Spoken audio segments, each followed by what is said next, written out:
Nous lançons une augmentation de capital avec maintien des DPS pour permettre aux actionnaires existants de la société de suivre cette augmentation de capital et de participer au futur de l'entreprise.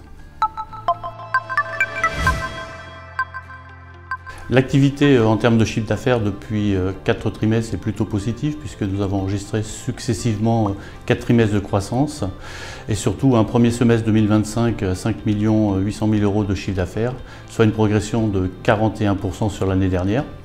Cette progression s'explique principalement par une véritable bonne activité sur le marché français avec des implantations de nouveaux produits, une dynamique très forte, enfin je dirais, sur le marché américain avec des croissances très importantes grâce notamment à l'arrivée dans l'équipe américaine de collaborateurs très spécialisés dans la chirurgie du rachis aux États-Unis et enfin une très bonne dynamique dans nos marchés export, c'est-à-dire les marchés de distribution dans les pays où nous avons des importateurs exclusifs avec des ouvertures de pays, notamment le Mexique et certains pays européens sur notre gamme de fixation. Sur la performance financière, on continue à réduire nos pertes, mais on n'y est pas encore. On a réussi sur les 12 derniers mois à stabiliser nos dépenses d'opération, c'est-à-dire les dépenses récurrentes.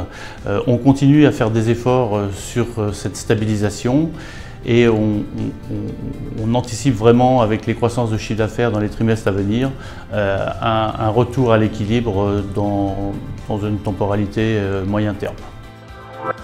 Je voulais revenir sur le partenariat avec Sanyo Medical. Pour rappel, la société Sanyo Medical est le deuxième acteur sur le marché chinois de l'implant chirurgical destiné à la chirurgie du rachis et des technologies associées, technologies que nous allons progressivement amener sur nos marchés ciblés dans les mois et les années à venir. C'est un partenariat très structurant pour Implanète. Je vais revenir un petit peu sur l'historique. L'arrivée de Sanyo au capital date de 2023 avec une montée au capital en février 2024. Aujourd'hui, Sanyo détient plus de 70% du capital d'Implanète. L'arrivée de Sanyo a été, comme je l'ai dit, très structurante. Ça nous a permis, de co-développer avec eux des produits qui sont désormais des produits phares dans notre gamme et qui nous permettent, sur certains marchés, et notamment le marché français, de remplacer progressivement des gammes vieillissantes.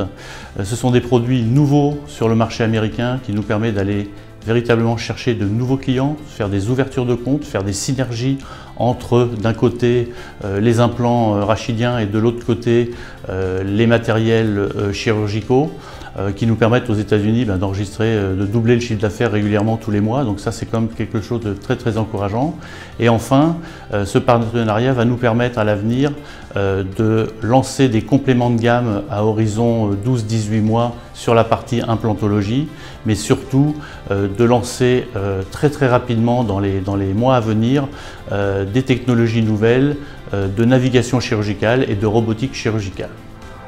Alors bien évidemment, Sanyo, qui est investi chez Implanète depuis maintenant 24 mois, va participer de façon assez significative à cette augmentation de capital, puisque tant Sanyo que les managers se sont regroupés en un pool d'investisseurs pour venir garantir dans un premier temps cette opération. Les fonds récoltés, qu'on estime aux alentours de 4,5 millions d'euros, vont servir notamment à continuer le co-développement de produits destinés à la chirurgie du rachis pour compléter nos gammes qui devraient être complétées à horizon 12 à 24 mois en fonction des enregistrements réglementaires. Deuxièmement, ces fonds vont servir à mettre sur le marché des technologies associées, c'est-à-dire des technologies collaboratives avec le chirurgien, ce qu'on appelle en anglais des enabling technologies. Ce sont principalement de la navigation chirurgicale et de la robotique. Nous avons encore besoin de financer les enregistrements, principalement des enregistrements aux États-Unis des 510K.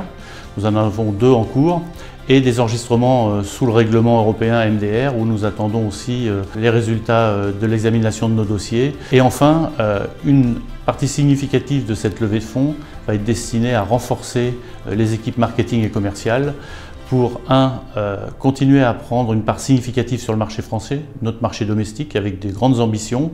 Et deuxièmement, continuer à structurer notre équipe aux États-Unis.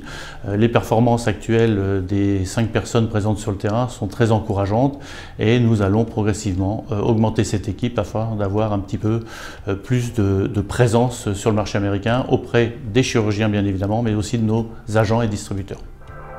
Le dernier point que je souhaite aborder, c'est pourquoi participer à cette augmentation de capital.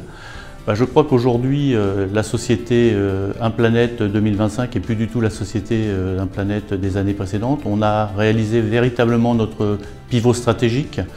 Ce pivot stratégique était basé sur 2 véritables piliers. Un, se recentrer sur la chirurgie du rachis. Et comme vous le saviez, nous avons réussi à céder notre activité prothèse totale de genou à un fabricant français il y a maintenant 3 ans. Et puis c'était surtout l'arrivée d'un industriel au capital et en partenariat. Et une des postulats d'investissement du groupe Sanyu Medical, le groupe chinois dans Implanète, c'était véritablement pour aller commercialiser notre technologie de rupture qui est la technologie Jazz, pour laquelle nous avons obtenu pendant l'été l'homologation par la FDA chinoise et qui va nous permettre, avant la fin de l'année, de démarrer les chirurgies sur un marché estimé aujourd'hui à être le marché plus important pour cette technologie au monde. Ce pivot stratégique se matérialise par des performances de chiffre d'affaires qu'on n'a jamais connues chez Implanète, des taux de croissance très significatifs qui, j'en suis intimement convaincu, devraient perdurer à l'avenir.